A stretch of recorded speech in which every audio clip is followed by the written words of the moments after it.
A lot of my poetry has to do, it really is starting from what my experiences were in Vietnam and the continuing adjustment that has continued. So I'll start with a number of pieces I wrote in Vietnam. Stark memory. You looked up at me with the precise peculiarity of your smile, touching me with a distinct embrace. My hand trembled upon the round smallness of your soft breast, the flesh quickening with slight quivers. I knew then I would remember you in some place far off, alien and strange.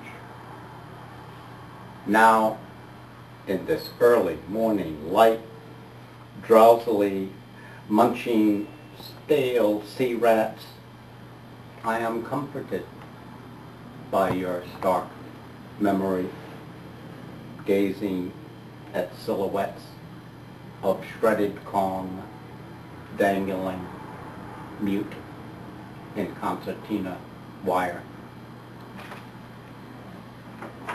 Patriotic pondering. Fact. I was born in a certain place within a particular country, but that happenstance alone is not enough. No, it does not suffice to induce in me peacocked pride, stirring loyalty, or blind patriotism.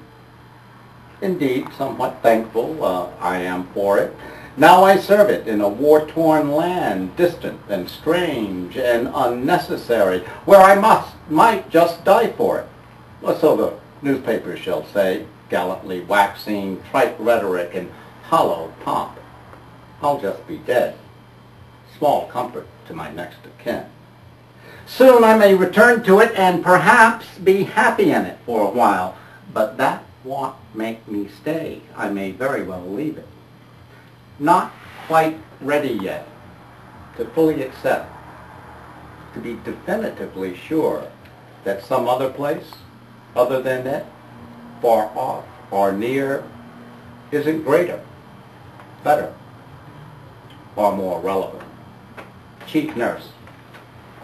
Bleached hair, strands wispy, limpy, fall about flushed eyes, running mascara, bluing the bright face with the ready smile which, when curved wide, somewhat hides the wrinkles of a body outspreading, though still supple seeming.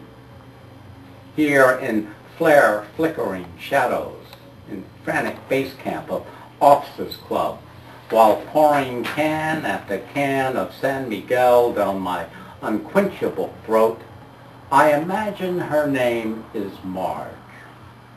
The fancy tonight of some colonel who buys drinks and sneers while jerkily dancing with a rather crooked beak of one who leads vests and or diagrams. The pity of it is, when young, she probably loved children, maybe wanted 1 or 10. Now she can only watch them mutilated die. Her surrogate sons of my generation, by blistering day she garbs herself with scissors and gauze stuck in pockets of jungle fatigues to guide those younger than she, the nurses, who tend their would-be lovers lost in this would-be war. Eyes. It's mostly the eyes that get to you here in this war-lulled place, those glazed by pain or death over much, others tinted with just a trace of tears, the eyes filled with too much of faraway memories, eyes not hoping enough, that stare at nothing, especially at walls.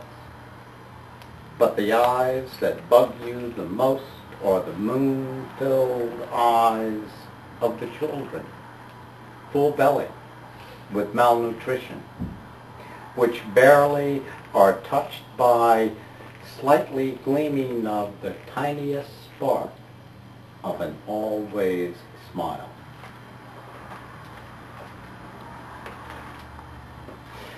And then I got home. I'll read one more from Vietnam. This is Valentine's Day, 1968. Dust cakes into pores loosened by streams of sweat. The back and butt rebel at each rutted jolt. Eyes tear with irritation and grime. Fear, like a tickling dream, scurries wetly about in gut. I gaze up the steep, barren, stumped cliffs, below which are scattered about, like carcasses of dried locusts, debris of other war machines that didn't make it. As we wind a snail's pace way up somewhere beyond the far ridge line. Behind me, a grinding, rev-straining deuce and a half filled with crates of 105 ammo, presents of death for Sir Charles on this Valentine's Day, lumbers through the dust trailing after my gun jeep. I wait, watching. I wait, listening, jerkily, all around for swish of rockets, plop of mortars, thud of grenades, whine of bullets, the terrible swift suddenness of one mind which others missed. Flitting visions pass the mind in quick revolutions. A girl baby, tiny, cuddled, cooing. One woman, alone, young and fretting. Parents stoically speaking to a uniformed stranger. Sisters huddled around a flag-draped coffin closed. A mumbled plea for some God to maybe forgive the disturbing, perfectly sane query, what the hell am I doing here? A small comfort, one meager carbine, is grasped more tightly. And so I came home, and the readjustment begins. I didn't write for a number of years. I went through a period of unemployment, of drinking and drugging, and I was blessed to get sober. And then about 10 years later, I started writing again. Same. Scanning an article about self-discovery from one of the right magazines, artfully scattered about from one of the right upscale offices, voguishly interior decorized on East 74th, 3 fashionable doors off Fifth Avenue. Hair unesquirely overlong, but washed, blown dry, clad in neatly pressed suit with matching cardigan, no matter the Feva imitation shoes were slightly leather bare at the toe, I not so subtly eavesdropped on the polite banterings, laced with professionalisms and one-up-personisms from the gaggle of prep school administrators who had just been topically workshopped.